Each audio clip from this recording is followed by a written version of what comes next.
안녕하십니까, 황현실입니다. 외롭고 치열했던 1년 11개월 해병 장병의 억울한 죽음을 밝히기 위해서 박정훈 대령은 부당한 압력에 맞섰고 자신의 직을 걸고 진실을 선택했죠. 어제 전격적으로 항소가 취소됐고 그의 용기와 정의로움이 법적으로 인정받았습니다. 하지만 이걸로 끝이 아닙니다. 이 항소 취하가 박 대령의 그간의 고통을 다 보상할 수는 없을 겁니다. 진짜 보상은 단 하나, 최상병의 억울한 죽음을 둘러싼 모든 은폐와 방해, 그 책임자들을 법의 이름으로 처벌하는 것이겠죠. 국민은 묻고 있습니다. 누가 명령했고 누가 은폐했으며 누가 책임져야 하는가. 이제는 그 답을 내놓을 차례. 이명현 특검팀 힘내라. 7월 10일 끝장뉴스 시작합니다.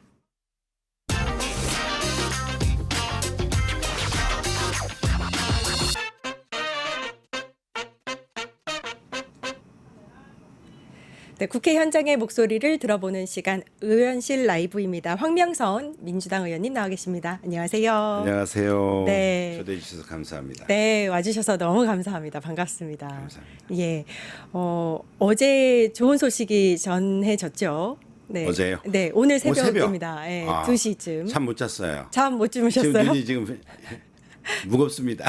저는 한 3시쯤 눈을 떠서 예, 핸드폰으로 딱 보고 그 다음부터 못 잤습니다. 예, 네, 근데 아무튼 정말 너무 예. 반가운 소식이었고, 일단 이제 그 어제 특검팀이 네, 그 윤석열의 구속에 재구속에 엄청 공을 들였다라는 느낌이 들었어요. 네. 그러니까 구속영장 청구는 66페이지, 178페이지의 PPT, 거기에 300페이지의 의견서까지 더했다고 하더라고요. 네, 네. 어떤 부분을 법원이 재구속의 사유로 가장 필요하다고 봤을까요?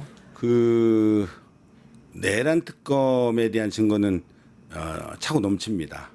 특히 온 국민들이 다 봤잖아요. 그렇기 때문에 이 사건에 대한 실체를 밝히는 것은 구속시키는 것은 어려운 것이 아니죠. 예. 예. 증거 인멸 우려 네. 이렇게 이유를 굉장히 간단하게 달았어요. 네. 어떤 부분에서 증거 인멸이 될 가능성이 크다 이렇게 봤다고 보세요? 실질적으로 영장 실질 심사하는 그 기간 동안에 남 탓을 하잖아요. 다 부하 탓. 네. 예.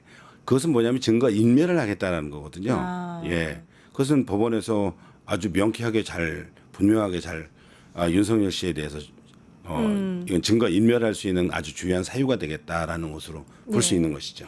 이제는 구속이 됐습니다. 구속된 상태에서 윤석열에 대한 수사도 이루어질 테고 전반적인 이 내란이 어떻게 이루어졌는지에 대한 이제 수사부터 재판까지 이루어져야 할 텐데 일각에서는 윤석열이 이제 구속된 상태에서 오히려 소환 조사에 잘 임하지 않지 않겠느냐, 네, 피하지 오늘도 안 않겠느냐. 나갔죠. 맞습니다. 그런 우려가 있어요. 네. 어떻게 보세요, 의원님? 본인이 안 나온다고 계속 안 나올 수가 없겠죠. 예. 예. 그렇기 때문에 이제 하나하나씩 그 사건의 전모가 내란에 실질적으로 윤석열 씨가 무엇 때문에 위헌적인 이 계엄을 했고 또 누구한테 지시를 했는지 그리고 국무회의 때 실질적으로 어떤 형태로 그 정당화하기 위해서 이 그 외란까지 해왔다라는 의혹들이 지금 언론에 많이 보도되고 있잖아요. 네네. 이런 깊은 내용들이 이제 속속들이 다 밝혀지게 될 겁니다. 아마 이제 그 계엄의 명분으로 삼기 위해서 북한에 네. 무인기까지 보내고 이제 내전까지 일으키려고 했던 네. 그런 혐의들에 대한 전반적인 진실도 규명돼야 될 것 같아요. 반드시 그렇게 돼야 됩니다. 특히 이제 이것은 외환죄죠. 예. 지금 내란죄로 지금 이제 처벌을 지금 구속이 됐지만 이 내란 위헌 불법적인 계엄을 정당화하기 위해서 그 전부터 계속해서 이 드론 사령부를 통해서 평양에 계속 무인기를 침투시키고 했지 않습니까? 예. 이런 내용들이 이제 속속 외환죄로 이게 외환죄거든요. 예. 외환죄 정당하게 한 이런 내용까지도 이번 특검팀에서 아주 깊이 있게 이제 조사가 이루어질 거로 봐집니다. 네. 사실 이제 재구속된 전현직 모든 대통령을 통틀어서 재구속된 사례는 처음이고요. 네. 지난 구속 당시에는 윤석열이 이제 대통령 신분이었다면 이번에는 그냥 일반 민간인 신분입니다. 그렇죠. 그러면은 뭐 여러 가지 면에 있어서 대우라든가 달라질 거라는 얘기가 많습니다. 벌써 오늘 구속 지금 현재 경호처에서 다 철수를 했지 않습니까? 예. 이게 이제 민간인 신분이기 때문에 네. 이제 그런 것이죠. 예. 생각해 보면 사실 내란범인데 내란범을 우리 세금으로 경호를 하고 있었던 꼴이 돼버렸어요. 예. 그러면서 이제 그 반바지 입고 개 산책 시키고 네. 보리밥 먹으러 다니고 이런 거 아닙니까? 그래서 사법개혁이 필요합니다. 아, 탈옥시켜줬잖아요. 네. 주기현 판사가. 저도 사실 어제 그렇게 잠 못 자면서 생각이 들었던 게 아니 이게 이렇게 어려운 일이었나? 넉 달 가까이 이렇게 자유를 줄 정도의 일이었나라는 생각이 들면서 지기현, 뭐 심우정 이런 생각이 들더라고요. 이 사람들 네. 가만히 두면 안 되겠다. 조의대까지요. 네, 예. 조의대까지. 네, 그런 생각이 들었습니다. 정말 국민들은 윤석열부터 시작해서 내란을 일으킨 모든 동조자들, 네. 그 내란범들에 대한 중형, 네. 여기까지가 이제 내란에 대한 처벌의 끝이라고 생각합니다. 아직 내란이 진행 중이라고 보시는 분들이 많으세요. 맞습니다. 아직도 내란 네. 중이죠. 네. 아직도 국민의힘은 지금 이 위법 부당한 12.3 계엄에 대한 그리고 윤석열에 대한 탈당도 과거에 본인들이 요구하지도 않았잖아요. 그렇게 국민들이 요구가 있는데도 불구하고 아직까지도 국민들한테 사과를 안 하고 있어요.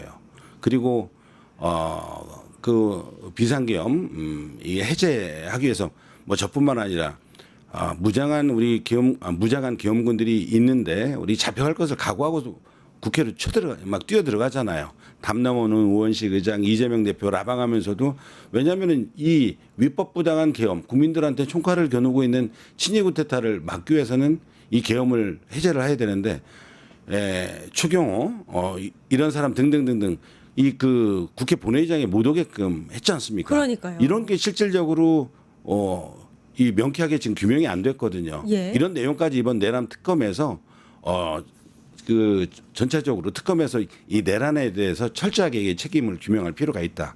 저는 이렇게 말씀을 드립니다. 지금 추경호 전 국민의힘 원내대표를 예. 말씀을 하셨으니까 좀 뒤쪽 질문이긴 했지만 먼저 한번 여쭤보면 네. 당시에 이제 본회의장에 계셨었잖아요. 네. 국힘의원들이 일부만 들어온 걸 보셨고 일부는 이제 공지 때문에 오지 않는 네. 거를 상황을 보셨을 거 아니에요. 그럼 그 상황에서 이제 추경호의 안내 멘트라든지 뭐 이런 것들을 직접 보신 게 혹시 있으신지? 직접 보지는 못했고요. 언론을 통해서 봤는데 예. 그 당시에 제가 저는 이 계엄이 한 10시 한 TV를 통해서 10시 한 20, 한 그 3, 4, 5분 정도였습니다. 정도 예, 예. 저는 여의도에 있었기 때문에 바로 이제 11시 전에 저는 이제 국회로 이제 본회의장으로 들어갔는데 그때 본회의장에서 어찌됐든 간에 지금 150명이 넘어야 되잖아요. 네. 근데 한동훈하고 이 국힘의 일부의 사람들이 이렇게 의원들이 보이더라고요. 그래서 뭐 한동훈 본인도 지금 살기 위해서 거기를 들어온 거 아닙니까? 그렇죠. 잡혀가는 사람인데 예, 예. 국회 본회의장에 국회에 들어와야 그나마 본인은 살 수 있다라고 저는 생각한 거겠죠. 네. 근데 이제 한동훈을 따르는 이제 한 10여 명의 의원들이 쏙쏙 모이더라고요. 굉장히 막 아주 이 긴장한 표현으로 그 이외에는 이제 국힘의 의원들이 계속 안 들어와요. 우리 이제 민주당 의원만 속속 들어오고 네네. 예 그리고 야당 의원들 들어오고 해가지고 결국은 이제 우리가 이제 계엄을 해제를 시켰는데 예. 실질적으로 그 이후에 왜 안 들어오는가 이 내용들을 보니까 결국은 추경호가 국회로 이제 계엄 해제하기 위해서 뭐 여야를 막느라고 다 들어오려고 하겠죠. 그게 예. 국회의원의 신분이니까 네. 그게 자세니까 국민한테 촛불을 겨누고 친위 쿠데타를 일으켰는데 뭐 같은 당의 대통령이라 하더라도 이건 잘못됐다라고 생각하는 거죠. 그런데 전부 다 이 문자나 전화나 다른 형태로 해서 당사로 전부 다 유인하잖아요. 그러니까요. 그래서 저는 이것은 뭐냐면은 친위 쿠데타를 동조한 거죠. 예. 그래서 엄중하게 저는 책임을 물어야 된다. 네. 이렇게 말씀드립니다. 의원님께서 조금 전에 이제 국민의 대표라고 말씀을 하셨는데 국회의원이니까 당연히 네. 국민의 대표고 국민과 국가의 이익만을 위해서 일을 해야 되잖아요. 네, 그렇습니다. 근데 당시에 진짜 이렇게 위헌 위법한 계엄이 일어났는데 계엄이 있을 수가 없는 상황에서 계엄이 일어났는데도 계엄 해제를 위한 의결에 참여하지 않으려고 했다는 것만으로도 네. 내란 동조죠. 그렇죠. 함께 내란에 참여한 거죠. 국회 본회의장에 오지 않았다라는 것은 네. 국회의원으로서의 직무를 방기한 거고 예. 또 표결에 와서 죄송합니다. 표결에 와서 찬성을 하든 반대를 하든 그것은 본인의 의사이겠죠. 그러나 아예 표결에 못 들어오게끔 유도했다라는 것은 엄청난 이것은 내란의 동주범이라고 볼 수밖에 없습니다. 엊그제랑 어제 윤상현 의원에 대한 압수수색이 진행이 네. 됐잖아요. 네. 추경호 전 원내대표도 이렇게 비슷하게 압수수색도 진행이 되고 네. 후에는 윤상현이라든지 추경호라든지 여러 가지 내란에 동조한 국회의원에 대해서 체포동의안도 이제 들어와야 될 것 같은데 네. 어떻게 보세요? 통과가 될까요? 국회에서? 당연히 체포동의안 들어오고요. 체포동의안이 처리가 돼야 되죠. 예. 특히 국힘의 의원들이 우리 대표님 저기 그 체포영장 과거에 들어왔을 때 본인들은 체포동의안 들어오면은 전부 다 하겠다라고 자네들이 결의까지 했잖아요. 예, 그랬었죠. 예, 한번 보겠습니다. 그런데 실질적으로 아직까지도 지금 보면 윤상현 씨 같은 경우는 지금 명태균 공천과 관련된 이런 문제 때문에 지금 압수수색도 되고 이제 이런 상황인데 실질적으로 내란과 관련돼서도 굉장히 아주 깊이 있게 관여했다라고 언론을 통해서 계속 나오고 있지 않습니까? 예. 예를 들면 그 당시에 국가수사본부에서 공수처와 함께 윤석열을 체포하러 갔지 않습니까? 공간에. 예. 그때 공간에 가서 제일 먼저 가서 윤상현이가 맞고 맞아요. 예, 그랬던 예. 의원 아닙니까? 네. 이것은 내란 동조가 아니라 내란 공범 같은 그런 무거운 책임이 있는 것이죠. 반드시 저는 책임을 물어야 된다라고 보고요. 예. 이런 내용들이 정리가 제대로 안 되면 내란을 확실하게 종식되는 게 아닙니다. 그러니까 내란범과 내란 동조범, 내란 공범들까지도 철저하게 책임을 물어야 내란 종식이 되고 국민 주권 정부의 성공의 시작이 될 수 있다. 예. 국민들한테 총칼을 겨눴는데 그런 사람들한테 정확하게 법적인 책임을 묻지 않고 국민이 주인인 국가 만들기 쉽지 않죠. 예.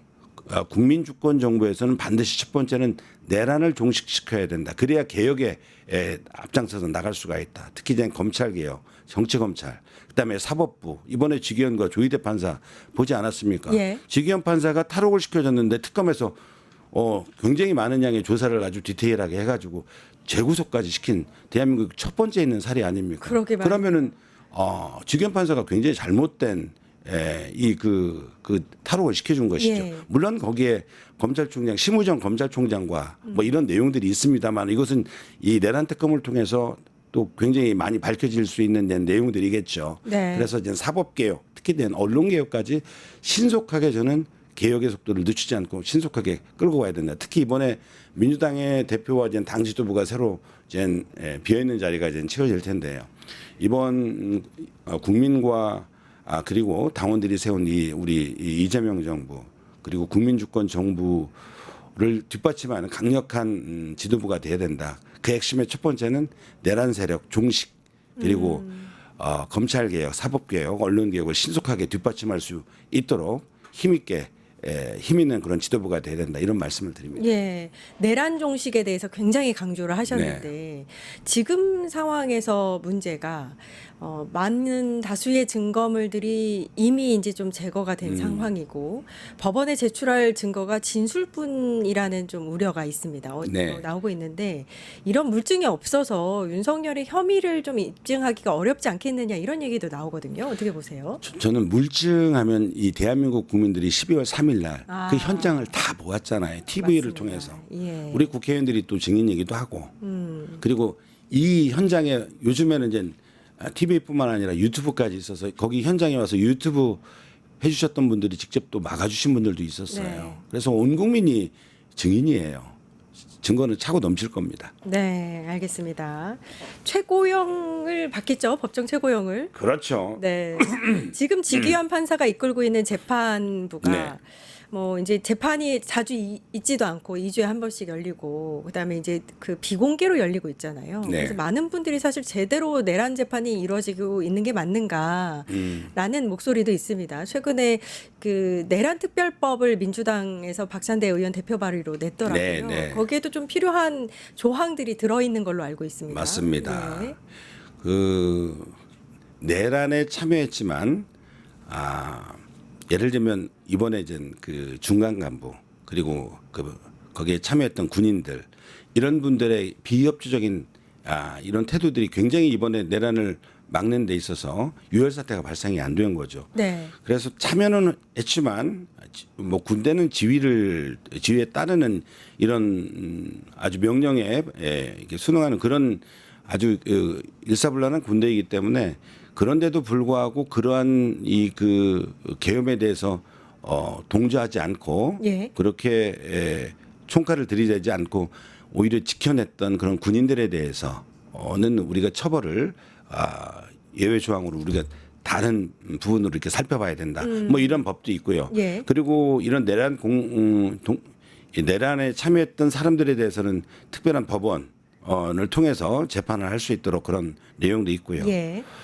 그리고 더 중요한 것은 내란에 동조했던 정당, 내란에 동조했던 정당, 이런 정당에 대해서는 국가의 세금을 들여서 국고보조금으로 지원하는 것은 옳지 않죠. 예. 그래서 지원하지 않는 내란 이 그 동조 정당에 대해서는 국고보조금을 지원하지 않는 뭐 이게 옳은 일이죠. 오히려 뒤늦은 감이 있는데 그래도 박찬대 전 원내대표께서 저기 대표 발의하고 저도 공동 발의자로 이렇게 같이 함께 참여를 했습니다. 우리 한 100여 분이 넘게 참여했습니다. 100여 명이 넘나요? 그 제가 오전에 그 의안 정보 시스템 확인했을 때는 아직 발의가 안 된 상태던데 지금 상태는 언제인가요? 언제쯤 발의할 거라고?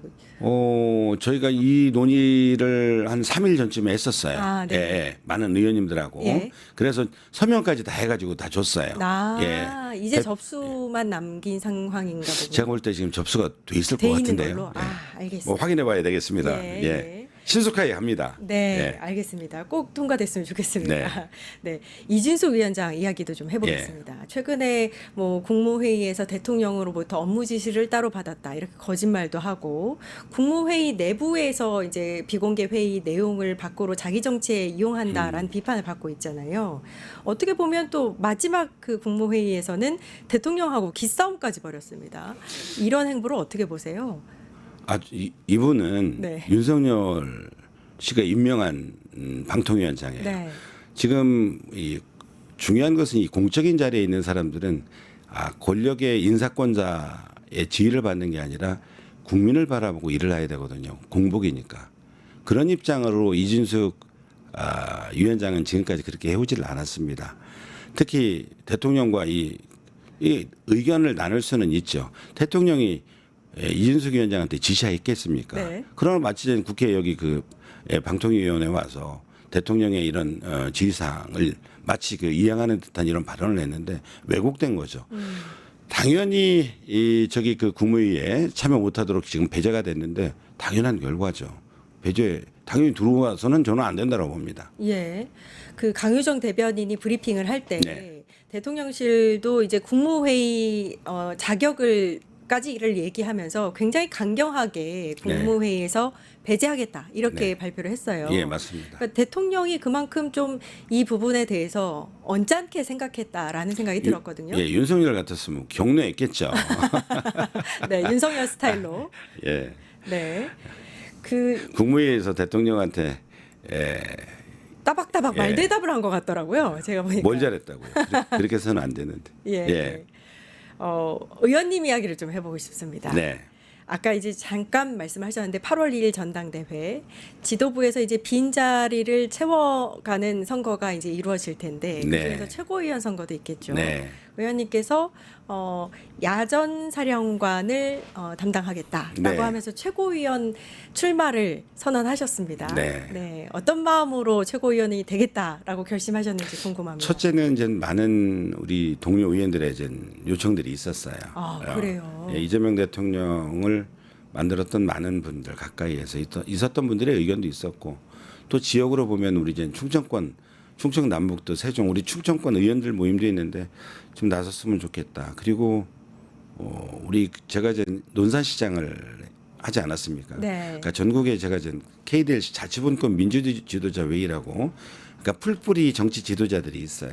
자치분권 지도자들이 있는데 그런 우리 그 의원들께서 저한테 또 요구도 있고 굉장히 많이 고민을 했는데 과거에 제가 2번이나 나왔다가 떨어진 경험이 있어요. 네. 시장할 때 자치분권 뭐 그 우리 그 가치를 갖고 떨어지더라도 계속 우리 당원이나 국민들한테 자치분권 정신을 계속 설파해야 된다 해서 두 번이나 나와서 떨어질 줄 알면서 나왔지만 이제 뭐 또 이렇게 이런 생각이 있었는데요. 많은 분들의 요구가 하나가 뭐냐면 우리가 만든 우리 국민과 우리 당원들이 세운 이재명 정부 국민주권 정부 이제 시작했다. 이게 성공하는 그 당 지도부의 역할이 반드시 필요하다. 그래서 특히 내년 지방선거도 있는데 현장에서 일했던 성남에서 이재명이 있었던 것처럼 논산에서 황명선 현장에서 일했던 사람이 내년 지방선거도 굉장히 중요하다. 이재명 정부 1년 정도 되는 그런 시기일 텐데 이재명 정부 성공을 뒷받침하기 위해서는 우리 민주당이 내년 지방선거에서도 압승을 해야 되거든요. 그런 무거운 책임까지 저한테 주면서 출마 의견들을 줬어요. 그래서 저도 결단하고 응답하고 오늘 후보 등록했습니다. 오늘 하셨나요? 그러시군요. 그러니까 야전사령관이라는 의미가 현장에서 치열하게 일했던 리더 정도로 제가 해석하면 될까요? 야전사령관 아마 그런 의미에서 내년도 이제 선거도 있죠. 굉장히 중요한 거죠. 당 입장에서. 야전사령관은 이제 뭐 우리 이 부자진이 붙여주거나 이런 게 아니고요. 제가 이제 이재명 대통령이 대표 시절에 1기가 있고 2기도 있잖아요. 네네. 2기 시절에 22대 이제 국회가 되고 나서 보궐선거가 두 번이나 있었어요. 재보궐선거가. 뭐 영광, 거제, 영광 이제 보궐선거가 한 번 있었고 그다음에 담양, 그다음에 거제, 아산 이런 형태의 이제 두 번째 최근에 이제 보궐선거가 있었는데 제가 당에서 조직부총장을 맡고 있어요. 그러니까 조직부총장은 우리 이제 민주당의 공조직을 이제 책임지는 이제 그런 역할을 하는데 또 선거가 있으면은 늘 앞장서서 이제 가야죠. 그래서 지난번 그 영광 보궐선거 때 호남에서 공천하면 민주당이 당연히 되는 거 아니야? 이렇게 많은 국민들이 생각하거든요. 근데 당에서 이렇게 지표를 보니까 이제 여론조사를 해보잖아요. 그러니까 우리 민주당, 그다음에 조혁당, 그리고 진보당 거기 원전이 있어요. 영광에. 그러니까 진보당에서는 모든 한 하루에 500명, 1000명씩 와서 선거운동을 해요. 막 풀도 뽑아주고 쓰레기도 줍고 캠페인도 벌이고 여론조사가 비등비등한 거예요. 근데 우리가 지면 재보궐선거에서 지면 호남 민주당과 이재명 외면했다, 버렸다. 이렇게 나오면 안 되죠. 그래서 제가 이제 대표님한테 이거 심상치 않습니다. 제가 짐 싸가지고 영광으로 내려가서 한 달 살기 하겠습니다. 그랬더니 그래. 그렇게 해서 제가 이제 내려가서 그러니까 항상 재보궐선거 있으면 내려가요. 그런데 가면서 현장에서 현장에 가는데 이제 그래서 이제 뭐 야전사령관 이런 워딩들이 나오는데 그런데 대표님께서 그 밥값하고 방값하고 있나? 없으면은 좀 주고 싶은데 당이 요즘에 현금을 못 주잖아. 옛날에 우리 김대중 총재 시절 그런 시절에는 우리가 현금도 이렇게 수고했다고 가서 밥값 숙박비 하라고 이렇게 주는데 지금 그렇게 안 되잖아요. 그 돈은 별로 없습니다. 그랬더니 후원의 계좌 하나 보내줘. 그리고 이렇게 말씀을 하시더라고요. 그래서 그냥 마음이겠죠. 이렇게 하고 제가 뭐 연락을 안 드렸어요. 후원 계좌를. 그랬더니 다시 연락이 와서 후원 계좌 왜 안 보내? 그래서 제가 웹자보 만들어서 후원 계좌를 이제 우리 이 대표님 이제 텔로 이렇게 보내드렸죠. 당시 대표님. 그랬더니 대표님 이제 트위터에 그냥 간단하게 썼어요. 부탁. 제목이 부탁이에요. 부탁. 황명선 우리 조직부총장이 보궐선거 영광에 지휘사령관으로 가는데 밥값이 없어서 그래가지고 결국은 이제 뭐 선거를 이제 책임지고 치르라고 하는 그런 책임감이 있는 그런 직책이죠. 정확히 표현하면 지휘사령관, 야전사령관이에요. 선거 열심히 승리하라. 그래서 제가 이제 야전사령관이 이렇게 닉네임을 대표님이 붙여주신 거예요. 대표님 직접 붙여주신 야전사령관 별명. 조직부총장이면 선거에는 정말 그렇게 많이 뛰시고 거의 전문이실 것 같습니다. 지금 이제 박찬대 당대표 후보하고도 약간 이제 적극 지지 밝히시면서 러닝메이트 같은 개념으로 좀 봐도 될지 선거 같이 뛰시는 거라고 보면 될까요? 그거 참 어려운 이야기입니다. 두 분 다 친해요. 정청래, 박찬대 다 친구예요. 다 친구예요. 저희가 친구인데 정청래의 장점이 있고 또 박찬대의 장점이 있죠. 강하기도 하고 박찬대 또 유연하고 또 잘 싸우기도 하고 서로 장단점이 있는데 이번 주 월요일 날에 전국 자치분권 민주지도자회의 저희 과거 참여하고 자치분권 활동했던 분들이 국회 대회의실에서 황명선 최고위원 출마했으면 좋겠다 해가지고 추대 결의하는 이런 행사를 했어요. 전국에서 오셔가지고 굉장히 많이 왔어요. 못 들으신 분들. 예. 그런데 이제 두 분의 대표 후보님들이 오셨는데 박찬대 후보님이 끝까지 가지 않고 마이크를 잡고 본인 인사할 때 뭐 여러 얘기하고 딱 기억에 남는 것은 당 대표는 박찬대, 최고위원은 황명선 이렇게 해가지고 네. 이게 커플링 되듯이 이렇게 이제 언론에 나가게 되더라고요. 예. 예, 그 당원들이 이제 판단을 몫이죠. 예. 알겠습니다. 아까도 잠시 말씀을 하셨지만 충남의 논산시장에 3선을 하셨습니다. 네. 그러니까 어떻게 보면은 행정 전문가라고도 볼 수 있고 네. 또 여기서 약간 이제 좀 겹쳐지는 게 이재명 대통령도 전에 성남시장 재선까지 하시고 경기도지사까지 지낸 행정 전문가잖아요. 약간 좀 비슷하다라는 느낌도 듭니다. 맞습니다. 어떻게 생각하세요? 저희는 2006년도에 같이 성남시장, 그다음에 논산시장, 뭐 수원의 염태영 시장 다들 참여정부 마지막에는 후보들이 참 구하기가 힘들어요. 그때 다 출마를 했다가 낙방한 동기예요. 그리고 다시 4년 후에 2010년도에 다 당선됐어요.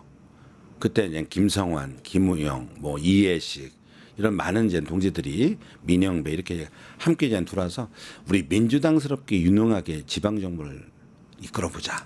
그래서 우리들이 좋은 정책을 만들고 그래서 뭐 자치분권 지방정부협의회, 평생학습, 뭐 사회적 경제 지방정부협의회. 그래서 저희들이 이제 뭐 주말에 만나서 같이 공부도 하고. 그래서 예를 들면 이제 성남에 이재명 그 당시에 시장은 뭐 지역화폐, 청년배당 이런 내용 갖고 이렇게 좋은 정책이잖아요. 그럼 이런 내용을 그냥 본인만 하는 게 아니라 우리들도 우리 몸에 맞게끔 우리 지역의 지역화폐 핵심은 이제 골목경제의 선순환 구조잖아요. 예. 외부로 유출되지 않고 예. 얼마나 저희들 간절하겠어요. 이렇게 지방 소멸도시나 도농복합도시 이런 지역에서는 다 외부에서 일하고 여기서는 이제 우리 뭐 예를 들면 시청에 있는 공무원들도 외부에서 출퇴근하는데 여기서 월급 받고 밖에서 쓴다. 지역화폐니까 여기 안에서 쓸 수밖에 없겠죠. 예. 그래서 전국적으로 좋은 정책들을 확산을 하는 거예요. 예. 논산에 예를 들면 365일 24시 폭력학대 신고 대응센터. 2018년도에 정인이 양 같은 경우 기억나죠. 양부모 예. 학대로 인해서 3번의 전화를 놓쳐서 안타까운 운명 사연들이 있었잖아요. 네.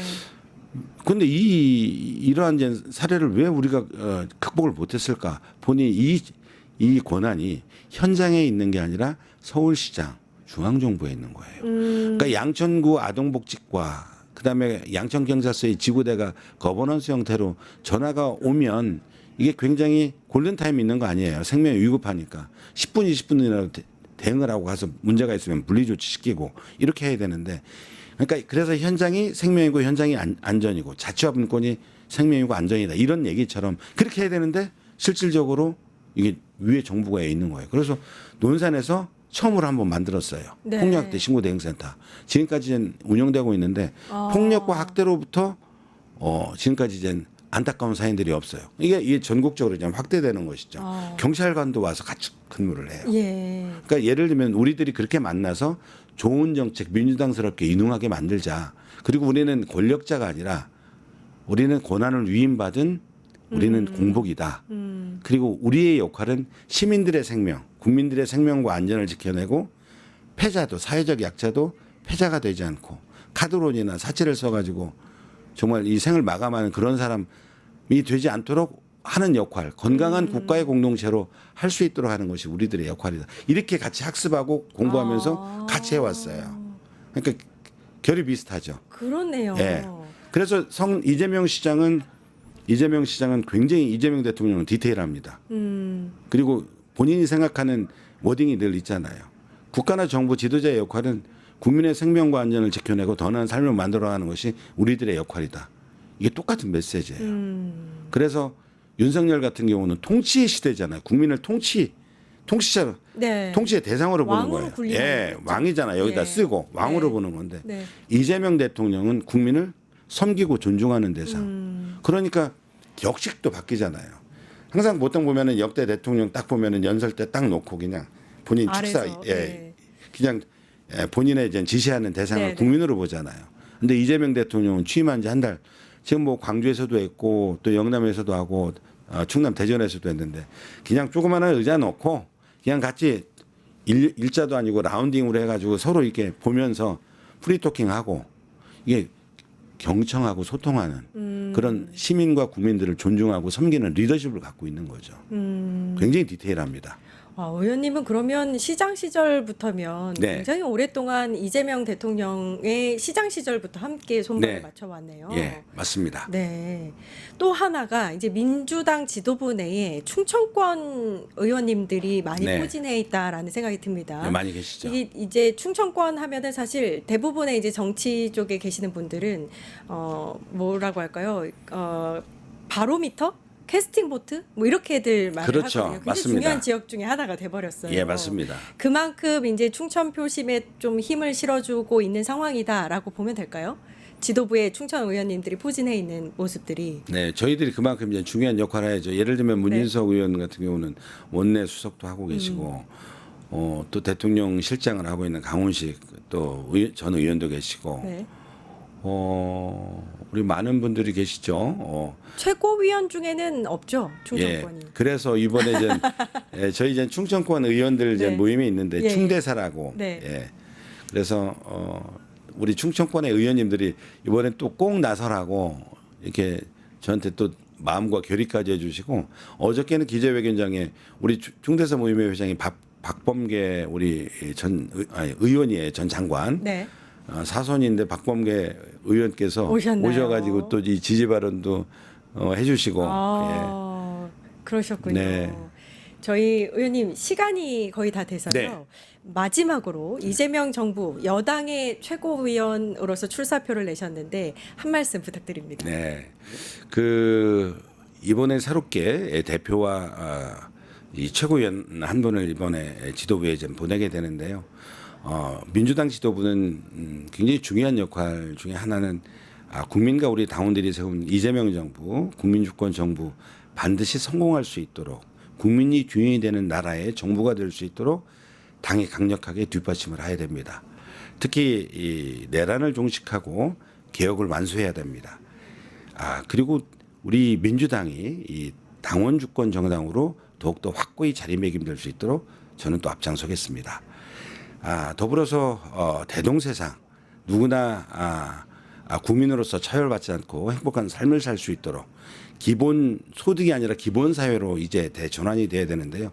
자치분권 균형 발전을 통한 기본 사회의 대전환으로서 진짜 대한민국 만들 수 있도록 우리 민주당이 앞장설 수 있도록 제가 이번에 나섰는데요. 정말 헌신해서 열심히 최선을 다해서 하도록 하겠습니다. 알겠습니다. 네, 현장에서 국민을 섬기는 활동으로서 여러 가지 경험을 쌓아왔던 야전사령관입니다. 황명선 민주당 최고위원 후보님이라고 네. 이제 불러야겠네요. 네, 좋은 결과를 바라겠고요. 말씀 여기까지 듣겠습니다. 감사합니다. 감사합니다. 네, 이어서 바로 1타 정치로 찾아뵙겠습니다. 어디 가지 마세요. 내외 정책 여건을 고려한 기준금리 결정에 대한 말씀을 드리겠습니다. 오늘 금융통화위원회는 물가가 안정된 흐름을 보이고 있는 가운데 당분간 낮은 성장세가 이어질 것이 예상되지만 무역 협상 등과 관련한 불확실성이 큰 것으로 보았습니다. 하지만 수도권 주택가격 오름세와 가계부채 증가세가 크게 확대되었고 최근 강화된 가계부채 대책의 영향도 살펴볼 필요가 있는 것만큼 현재 기준금리 수준을 유지하는 것이 적절하다고 판단하였습니다. 이 결정은 금통위원 전원 일치였습니다. 기준금리 결정 배경을 조금 더 자세히 설명해 드리면 무엇보다 지난 5월 통방 이후 정책 여건 중에서 가장 큰 변화는 금융안정 측면에서 수도권을 중심으로 주택시장이 매우 과열되고 가계부채 증가세가 확대되면서 금융 불균형에 대한 우려가 크게 높아진 것입니다. 이러한 상황에서 기준금리 동결을 통해서 과도하게 금리가 인하될 것이라는 기대가 형성되지 않도록 함으로써 주택시장의 과열 심리를 진정시킬 필요가 있다고 판단하였고 최근 정부가 내놓은 가계부채 대책의 효과도 살펴볼 필요가 있다고 생각했습니다. 정청래 후보님도 이재명 대통령의 마음이 누구에게 있는지를 두고서 이제 경쟁하는 이른바 명신 마케팅을 하고 계신 것 같습니다. 그리고 이재명 대통령의 마음에 박찬대 후보님이 계시다고 생각하시는지. 대통령의 마음이 왜 정청래에게 없겠습니까? 당연히 있겠죠. 하지만 박찬대에게는 없겠습니까? 그래서 저는 명심 경쟁과 개혁 경쟁은 둘 사이에 좀 무차별하지 않을까 이렇게 생각이 됩니다. 다만 가로 열고 말씀드리면 명심 경쟁이 바람직하거나 중요한 결정 요소는 아니지만 그거로 만약에 결정이 된다 그러면 박찬대는 절대 유리하다라는 말씀 드릴 수 있고요. 그리고 두 번째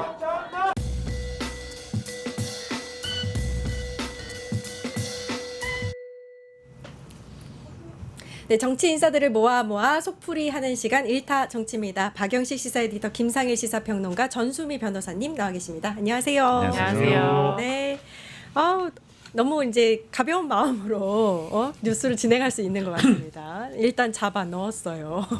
이제 계속 수사를 해야 되는데 오늘은 또 재판을 참석을 또 안 했고 앞으로 이제 소환 조사에 이렇게 계속 응하지 않는 거 아니야라는 약간 불안증도 좀 있습니다. 뭐 이제 재판 출석과 뭐 조사나 수사는 좀 별개이긴 합니다만은 오늘 사실 재판에 불출석한 건 사실 제 상식으로는 이해가 네. 안 되고요. 뭐 이따 저희가 뒤에 얘기하겠습니다만은 재판장의 지규현 판사조차 아니 이 불출석 사유에 건강이라고만 적혀 있지 뭐 지금 변호인 측에서 주장하는 내용과는 뭐 다른 내용 아니냐 이제 이런 식의 어떤 혼선도 빚었던 거 보니까 저는 뭐 어제 굉장히 늦은 시간에 구속영장 발부가 됐고 그것을 핑계로 해서 윤석열이 하루 정도 뭐 또 시간을 벌고 재판을 뭐랄까 뭐 방해라는 표현은 좀 일부 그렇습니다만은 어쨌든 비협조를 하고 있다라고 보고요.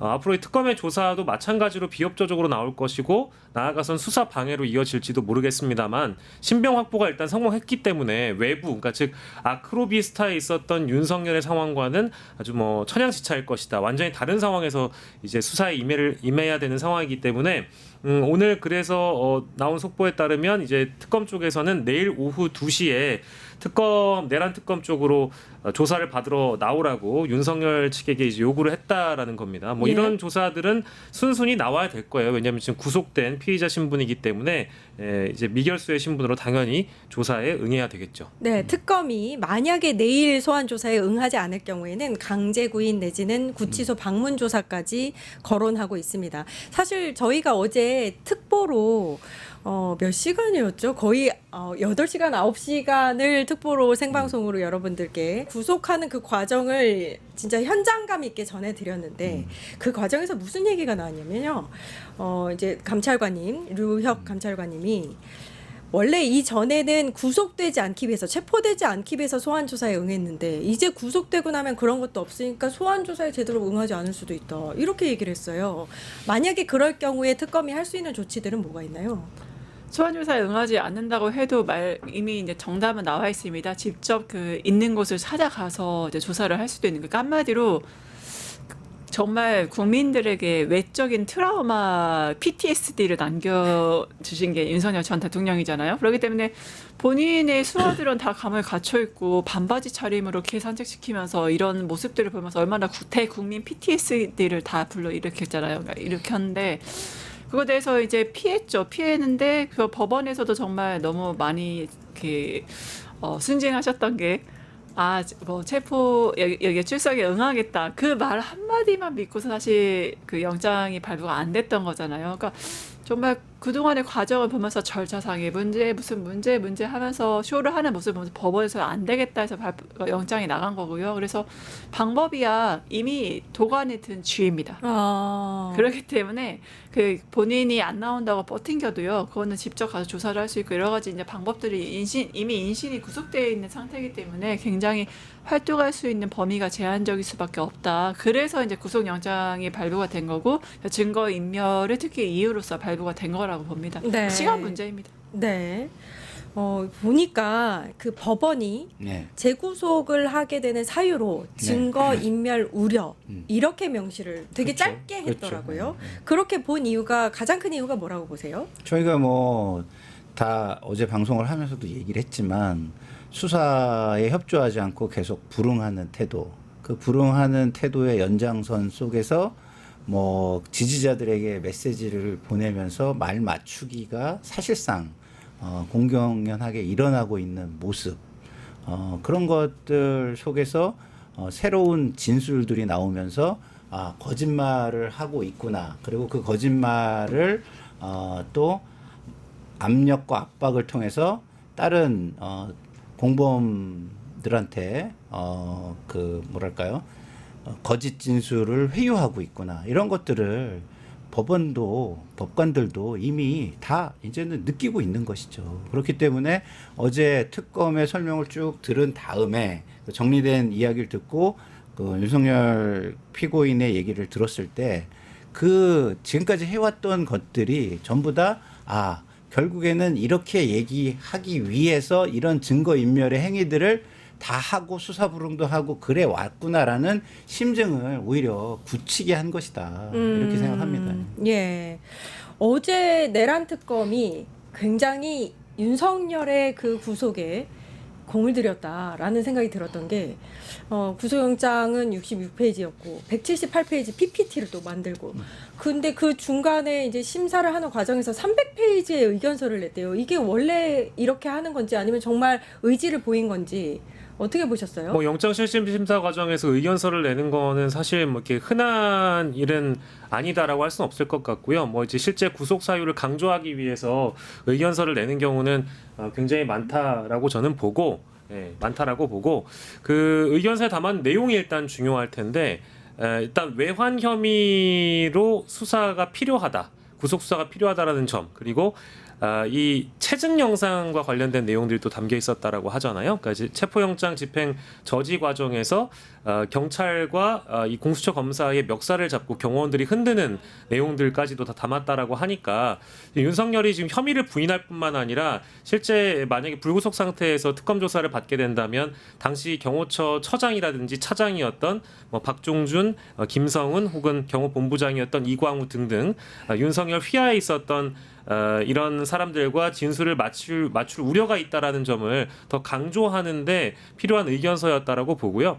이 PPT도 굉장히 다수 준비를 했기 때문에 얼마나 꼼꼼하게 이번 영장 실질 심사를 대비했는지 알 수 있는 모습이었다고 봐서 뭐 특검의 노력에 아무튼 뭐 박수를 보내고 싶습니다. 근데 이제 반면에 윤석열 측은 석방된 동일 범죄로는 또다시 구속이 불가능하다 뭐 이렇게 주장을 했는데 그게 맞는 거예요? 그거는 이제 제 앞에 변호사가 계시지만 네. 제가 뭐 간단하게만 설명을 드리면 그러니까 일단은 윤석열은 내란 혐의로 인해서 내란죄로 인해서 어쨌든 재판을 받고 있는 피고인이기도 하지만 이미 구속영장 청구 사유에 담겨 있는 5가지의 혐의 중에 죄송한데 내란이라는 글자는 없어요. 그러니까 내란 행위 이후에 자신의 이 내란 행위들을 덮기 위해서 체포를 당하지 않기 위한 노력, 그리고 구속당하지 않기 위한 노력을 하다가 범법 행위를 저지른 혐의들이거든요. 그러니까 지금 저도 변호사는 아니지만 이게 지금 얼마나 윤석열 변호인들이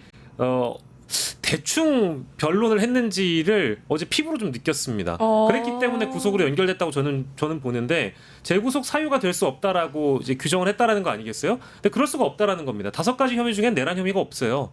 내란이라는 글자가 없습니다. 완전히 다른 혐의예요. 직무유기 혐의, 특수공무집행 방해 혐의 등등이잖아요. 이런 것과 관련해 가지고 변호사들이 하물며 일반인들이 상식으로도 알고 있는 내용에 대해서 변론 과정에서 진술했다는 건 전 사실 제 상식으로는 이해가 안 됩니다. 예, 그 윤석열 변호인에 대한 이야기들이 지금 간간히 나오고 있어요. 어제 그 구속영장 심사 과정에서의 모습도 준비가 좀 덜 된 모습이었고 오늘 재판에서도 지기현 판사가 오히려 물었다잖아요. 이거 출정 거부 아닌 단순 불출석이냐. 근데 이제 변호사가 이야기를 했대요. 어제 뭐 이제 늦게서야 이제 이게 구속이 되고 하는 과정에서 오늘 나오기에는 좀 힘들었다. 이렇게 얘기하니까 아니 불출석 이 사유에는 건강상의 이유라고 써 있는데요. 근데 그래요? 제가 한번 봐도 될까요? 이렇게 이야기를 했대요. 이것도 안 보고 나왔어요. 판사가 뭐라고 했다고 하더라고요. 분위기가 왜 이런 걸까요? 우선 윤석열 변호인들의 특성을 보면요, 그 헌법재판소에서 탄핵 심판할 때도 그게 자발적으로 본인들이 이제 하겠다는 변호사들을 모집을 해서 했던 케이스들이기 때문에 그걸로 인해서 어떤 유명세, 카메라 스포트라이트를 받잖아요. 유명세라던가 그런 게 중요하지. 실제적으로 정말 윤석열 대통령이 구속이 안 되고 그다음에 처벌을 받지 않는 거에 과연 주력을 하고 있는 사람들인지 자체가 이제 의심스럽고요. 스포트라이트 용도로 하는 거. 그리고 만약에 기본적인 변호사라면 자신의 의뢰인의 이익을 위해서 법리를 하나하나 다 검토를 해야 되는 건데 최소한의 검토도 안 돼 있어요. 이제 앞에서 박윤식 앵커님 너무 말씀 잘해 주셨는데 뭐 특수 공무집행 방해라든가 허위 공문서 작성이라던가 그 각각의 그냥 대통령 경호법 위반이라던가 내란과는 관련이 없는 하지만 내란 행위에 수반되는 모든 법 위반에 대한 영장 실질심사를 한 거, 영장 청구를 한 거예요. 근데 이거를 마치 뭐 재구속 사유가 안 된다라고 하는 것 자체가 변호인들이 법리를 절대 모르는 게 아닐 텐데 이제 말장난을 그렇게 언론 플레이, 그러니까 대상이 일반 상식의 국민이 아닌 거예요. 법원이 아닌 거예요. 그러니까 어차피 구속될 건 알지만 사유가 너무나 많지만 윤 어게인을 외치는 지지자들을 향해서 우리 억울해. 이거 재구속 사유야. 법리적으로도 말도 안 되고 논리적으로도 말이 안 되는데 그 사람들에게는 억울함. 아, 잡혀가시면 안 되는데 구속당하셨네? 다시 싸워야겠다. 이런 여론몰이를 다시 동정론 여론몰이를 하기 위한 수단으로서 저는 그런 말도 안 되는 이제 변론을 하고 있는 게 지금의 윤의 변호인들이 아닌가. 그러니까 증거인멸에 대해서 되게 사실은 너무나 많이 증거들이 많거든요. 예를 들어서 강희구 부속실장의 계엄사후 선포문 같은 경우에 맨 처음에 윤석열 전 대통령이 막 계속 부인했어요. 근데 끝끝내 나중에는 인정을 했거든요. 그러니까 그거에 대해서 변호인들이 왜 인정했냐고 난리 쳤다고 하더라고요. 그러니까 말이 지금 바뀌고 있잖아요. 부인했다고 인정하기도 하고. 무엇보다 공수처 체포집행대 뉴스에 나왔지만 김성훈 경호처장이 변호인들이 있을 때와 없을 때 말이 바뀌었잖아요. 네. 그러니까 여러 가지의 증거 인멸의 우려가 여러 가지 정황으로 법원이 봐도 너무나 확실한 거예요. 그러니까 구속영장은 정말 나올 수밖에 없는 구조였고 그렇기 때문에 변호인들은 그거를 피할 수 없다고 생각했던 것 같아요. 결국엔 언론 플레이용으로 그게 말한 거다. 그러니까 윤측 변호인이 이렇게 언론 플레이하고 있는 상황에서 윤석열이 직접 구속심사에서 20분간 최후 진술을 했다는 거 아닙니까? 여기서 이제 나는 지금 고립무원 상황이다. 변호사 구하기도 힘들다. 이렇게 약간 읍소를 했나 봐요. 어떻게 보셨어요? 그런 얘기를 법관 앞에서 왜 하죠? 이해가 안 되고요. 윤석열은 자기 주장이 굉장히 강한 사람이에요. 굉장히 강한 사람이기 때문에 변호사들이 본인들의 어떤 피고 그 뭐죠? 그러니까 뭐라 그러죠? 의뢰인, 의뢰인의 이익을 위해서 뭐를 하기가 어려울 거예요. 왜냐하면 본인이 법도 잘한다고 생각하고 자기 주장이 강하잖아요. 그러면은 그 주장에 맞춰주려고 하다가 보면 어떤 문제가 생기냐면 이런 그거와 배치되는 진술이나 새로운 증거들이 나와요. 그러면은 변호사 입장에서는 현타가 오기 시작하겠죠. 예? 이렇게 주장을 해가지고 이쪽으로 하려고 그러는데 이거 이 주장을 못 하겠네라는 현타가 오는 진술과 증거들이 나오면 그 변호사들은 어떻게 되겠어요? 점점 심리적인 저지선이 1차 저지선, 2차 저지선, 3차 저지선이 있을 텐데 무너져 가는 거예요. 그리고 구속이 됐으면 이제 또 2차 저지선이 또 무너졌을 거예요. 네? 그래서 윤석열의 주장과 다른 진술, 증거들이 나오는 거에서 한번 무너졌을 거고 그렇기 때문에 지금 엇박자가 계속 나고 있는 이유가 저는 오로지 윤석열의 강한 자기 주장의 스타일 때문에 그런 것이 아닌가. 변호사들은 굉장히 합리적으로 생각하면서 이걸 대응하고 싶을 거 아니에요. 근데 그러면은 윤석열이 어떻게 하겠어요? 경로할 거 아닙니까? 경로. 경로. 네? 경로하면 아무리 제가 돈 받고 대리해 주는 거지만 어떻게 하겠어요. 네? 자기가 그래도 할 수 있는 최선을 다하려고 하다가 현타 또 오고 이래가지고 나중에는 하나 둘씩 떠나가게 되는 그런 거 아닌가. 지금 상황이. 예. 근데 그걸 자기가 다 초래했을 텐데 그걸 법관한테 아이고 저는 고립무원이에요 이런 얘기를 한다면 네. 그거를 동정을 할까요? 그러니까요. 전혀 이제 동정을 가지 못할 거예요. 저는 이제 변론 전략을 완전 잘못 짰다고 보고 이제 앞에 또 변호사님이 계시기 때문에 너무나 이제 그 변론 요지나 이런 사유에 대해서 충분히 이제 검토하셨을 테니까. 근데 저는 가장 황당했던 부분은 강의구 부속실장은 이 대통령 기록물을 만들 수 있는 사람도 아니라고 윤석열 측에서 그러니까. 변론을 네. 했다라는 점이고, 그 우리가 알고 있는 이 사후 계엄 문서. 여기 이제 부서를 했던 내용들이 또 뒤늦게 만들어지고 폐기가 됐던 그 문건이 이제 표지였다라고 주장한 대목은 저는 이거는 정말 왜 이런 말도 안 되는 궤변을 늘어놨을까라는 생각이 들고, 강의구 부속실장은 또 그럴 만한 자격도 안 되는 사람이기 때문에 공문서도 아니고 대통령 기록물도 아니라고 주장을 했더라고요. 그래서 이런 것들은 아까 이제 우리 김상일 평론가께서 말씀 주신 대로 이 변호인들이 의뢰인의 눈치를 보거나 또 의뢰인의 수준을 반영한 변론이었기 때문에 뭐 하등 뭐 저는 안타깝지 않고요. 그 수준이 드러난 거니까. 다만 일부 보도로 또 나오고 있는 내용을 보면 고립무원과 이제 유사한 표현이긴 한데 사람들이 이제 나와 연락을 많이 끊는다. 그 부분 저도 주목했어요. 네, 그것도 있었고 심지어 변호사도 구하기 어렵다라고 했는데 뒤쪽에 이제 부인도라는 표현을 했다라는 김건희. 거예요. 네, 김건희에 대한 얘기를 또 네. 본인이 직접 꺼냈다라는 거 보니까 그 당당하고 그 자기 주장이 강한 윤석열마저도 두 번째 구속, 그러니까 재구속의 경우에는 이미 자유를 넉 달이나 만끽을 했기 때문에 적당한 자유를 누리다가 다시 들어가려고 하니까 그게 너무 소름 끼치게 싫었을 가능성이 굉장히 있고, 당연히 읍소가 필요한 순간에는 본인이 직접 등장해서 변론으로 모자라니까 20분의 최후 진술을 했던 거 아니었겠나, 뭐 이제 그런 식으로 생각이 들었습니다. 네, 어제 저는 그 네. 많이 끊는다 그 부분에서 저는 또 놀랐던 게 뭐냐면 그동안 이렇게 중범죄 피고인에게 연락을 했다는 게 말이 안 되는 거 아닌가요? 네, 조그만 맞네요. 범죄 피의자도요. 거기에 전화에 내 기록이 남거나 아니면은 그런 게 있으면은 그게 연장이 돼서 나에 대한 확인이나 조사가 들어올까 봐 무서워서 못 해요. 그러면 그동안 많이 했다는 거잖아요.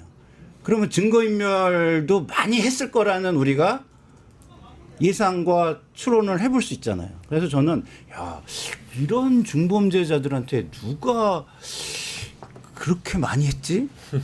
그런 생각이 들어서 이것도 정말 심각하게 증거인멸이 됐겠구나 이런 걱정이 되는 부분이더라고요. 증거인멸 우려 이유 때문이라도 그 누구랑 연락했는지는 좀 조사를 좀 그렇죠. 해봐야 자기가 그렇게 되겠다라는 얘기했으니까. 생각이 예. 듭니다. 자, 일단은 이제 구치소에 수감이 됐잖아요. 네. 너무 행복해하시네요. 예. 어제 박영식 에디터가 아침 메뉴를 그렇게 소상히 말씀을 하셨다고. 기사 나오기 전에 제가 그 수용자 부식물 차림표라고 해가지고 네. 서울구치소에서 미리 안내해 주는 게 있어요. 그래서 뭐 다들 아시겠지만 옥바라지 카페라고 해가지고 가족이나 어떤 지인 중에 억울하게 옥살이를 한다고 생각하시는 분들이 그 커뮤니티를 만들어 놨거든요. 저기 예, 지금 이제 저렇게 다 구할 수 메뉴가. 있어요. 정보 공개가 됩니다. 네네. 그래서 어제 오늘 뭐 대부분의 언론이 다 저 메뉴를 기반으로 해서 기사를 썼는데 어제 밤에 이제 기사 나오기 전에 제가 다 소개를 해드렸는데요. 오늘 이제 미니 치즈빵 찐감자 소금 종합견과 가공류를 아침으로 먹었고, 점심에는 된장찌개 달걀찜 오이 양파 무침 배추김치를 맛있겠다. 먹었고요. 이따가 저녁으로는 이제 콩나물국과 이제 아마 요것 때문에 아마 오늘 그 재판에 나가지 않았던 것 같은데 고추장 불고기가 나옵니다. 아니 왜냐하면은 아침 점심 저녁 메뉴 중에 첫 고기거든요.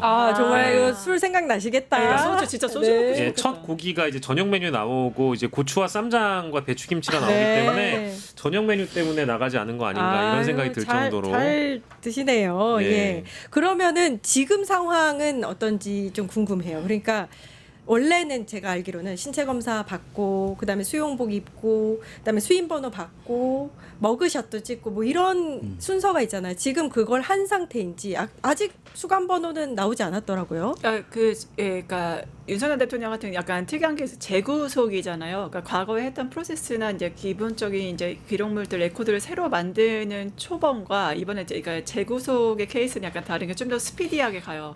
진행해서 저는 재밌었던 게 일본의 TBS에서 우리도 TBS 있지만 윤석열 대통령이 수감 생활을 안내를 해주시더라고요. 오늘요? 예, 어제 이제 네. 구속됐다고 하는 거야. 네. 12평의 방에 화장실은 여기 있고 뭐 이게 막 구조를 설명하면서 정말 일본 사람들이 너무나 진심으로 진짜 윤석열 대통령을 사랑하시는 거야. 저렇게까지 구조를 설명하시면서 막 네. 걱정해 주시고 그래서 12평은 아니고 12평방미터. 네. 3평. 평방미터. 네. 한 3.6 평. 된다고 하네요. 12평방미터. 그래가지고 저 구조를 그대로 하면서 재밌었던 게 그 일본 TBS에서 얼굴을 아마 그 그래픽을 만드는 게 급하셨나 봐요. 그죠? 거기는 좀 아날로그잖아요. 종이로 이렇게 얼굴을 오려서 사진을 이렇게 해서 윤석열 대통령을 붙여놨더라고요. 그래서 정말 아날로그 감성도 네. 놀라웠고 그래가지고 그렇게 저 방 안에서 생활이 이제 외신에서도 보도가 되고 있고 그다음에 아마 그 안에서 하면서 본인이 어떻게 스스로의 법 지식에 대해 확신이 있는 사람이거든요. 그러니까 내가 이걸 어떻게 해야 될지 분명히 고심하고 재판에 안 나간 것도 아마 그것 때문일 거예요. 근데 사실 형사소송법에는 그 피고인의 방어권 행사도 굉장히 이 사람들이 얘기하는 건 항상 그거죠. 변호인들이 방어권 행사를 해야 된다. 그리고 절차가 뭐 위배됐다 하는데 방어권 행사도 있지만 바로 출석할 권리도 가짐 동시에 공판기일에 출석도 해야 돼요. 방어권 행사, 그다음에 공판기 출석, 그러니까 출석의 의무도 생기는데 한마디로 한쪽 방어권 행사만 얘기하면서 이 공판기에 출석을 하지 않기 때문에 그래서 이제 구속영장 이후에 구인에 대한 얘기가 나왔던 게 그런 이유가 재판에 출석하지 않거나 특검에 출석하지 않았을 때의 구인 영장 발부에 대해서도 그게 좀 아마 재판부에서 사태가 계속 이렇게 흘러간다고 했을 때는 그것까지 충분히 고려하실 수 예. 있는 요지가 오지 않을까. 변호사님 참 좋은 말씀 해주셨는데 복수를 하겠습니다. 윤석열 뒤에 대통령 붙이지 말아주세요. 네, 죄송합니다. 윤석열 씨라고 아마 해주시고. 생각하시지 못하는 상황에서 나오신 것 같은데 정식으로 사과를 하시죠. 이렇게 복수를 네.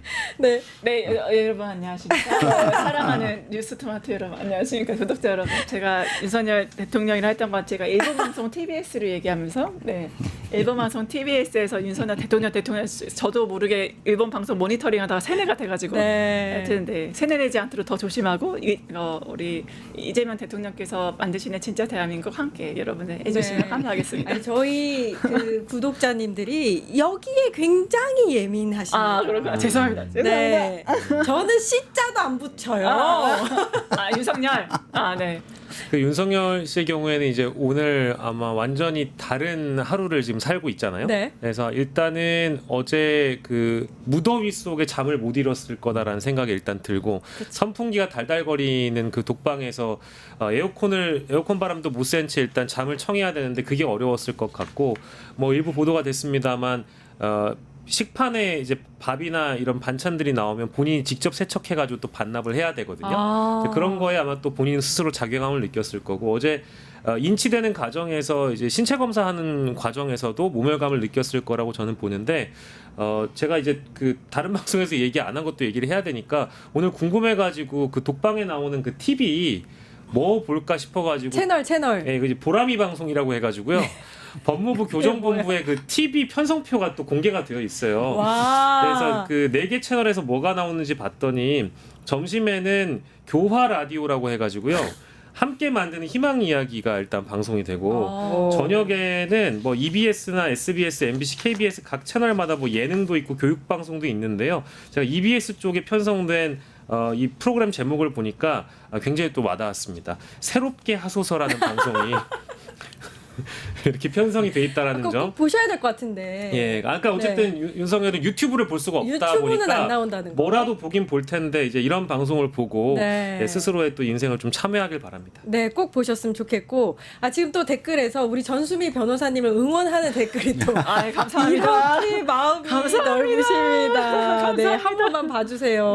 괜찮아요. 막 이러면서 네, 우리 전수미 변호사님 제가 감사합니다. 최애 변호사님이시기 때문에. 사랑합니다. 네, 자 내란 특검이 다음 스텝이 뭐냐가 이제 궁금합니다. 할 일을 했어요. 일단 윤석열 잡아 넣었어요. 이 다음에 할 일이 뭐 이제 300페이지 의견서에 외환죄를 강조했다고는 하는데 외환죄 이거 정말로 큰 죄거든요.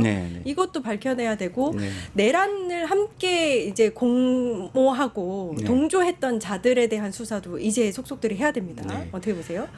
그러니까 이제 내란 특검이 구속 수사가 20일이잖아요. 20일이니까 되게 바빠요. 그렇기 때문에 그 외환 죄까지 이렇게 갈 수 있을지는 모르겠지만 그거에 해당하는 부분 우리가 김종대 의원님께서 아주 많이 알고 계시는 부분 그런 부분들을 다 새롭게 저는 밝혀야 된다고 봐요. 무인기는 어떻게 갔고 누가 관여가 됐고 그다음에 계엄 시에 말씀하신 대로 정말 거기에 검찰과 국정원이 본진이었는지 뭐 이런 그렇죠. 것들까지도 전부 다 속속들이 다 조사를 해서 밝혀야 하기 때문에 20일이 굉장히 짧을 것이다 이런 생각이 들고요. 그러니까 지금 확인할 게 너무 많습니다. 그러니까 시간대별로 그 4개월 전 그러니까 4개월 전부터 그러니까 그 계엄 전 4개월 전부터 시계열로 있었던 군의 상황 그다음에 계엄 날에 있었던 그 군의 상황, 방첩사 그다음에 국정원의 상황, 그다음에 검찰 통화, 그러니까 비아폰으로 통화됐던 모든 사람들의 상황 이런 것들을 다 재구성하는 작업을 해야 할 것이다 이런 생각이 듭니다. 할 일이 네. 너무나도 많습니다. 자, 노청호 님이 여기 프로 재밌네요 말씀해 주셨는데 구독, 좋아요, 알람 설정 꼭 해주시고요. 부탁드립니다. 네. 우리 전수미 변호사님 그거 잘하시니까 한 번만 그러면은 빠르게. 구독, 좋아요, 알람 설정. 네, 꼭 해주세요. 네. 저희 100만 구독자의 전수미 변호사님이 큰일을 하고 계십니다. 네, 꼭 해주세요. 네, 일타정치 오늘 여기까지 하고요. 박영식 시사 에디터, 김상일 시사평론가, 전수미 변호사님 고생해 주셨습니다. 감사합니다. 감사합니다. 네, 이어서 바로 이원재의 끝내주는 경제가 방송되고요. 저희는 내일 오후 4시 50분에 다시 찾아뵙겠습니다. 함께해 주신 여러분 감사합니다. 정청래 후보님도 이재명 대통령의 마음이 누구에게 있는지를 두고서 이제 경쟁하는 이른바 명신 마케팅을 하고 계신 것 같습니다. 그리고 이재명 대통령의 마음에 박찬대 후보님이 계시다고 생각하시는지. 대통령의 마음이 왜 정청래에게 없겠습니까? 당연히 있겠죠. 하지만 박찬대에게는 없겠습니까? 그래서 저는 명심 경쟁과 개혁 경쟁은 둘 사이에 좀 무차별하지 않을까 이렇게 생각이 됩니다. 다만 가로 열고 말씀드리면 명심 경쟁이 바람직하거나 중요한 결정 요소는 아니지만 그거로 만약에 결정이 된다 그러면 박찬대는 절대 유리하다라는 말씀 드릴 수 있고요. 그리고 두 번째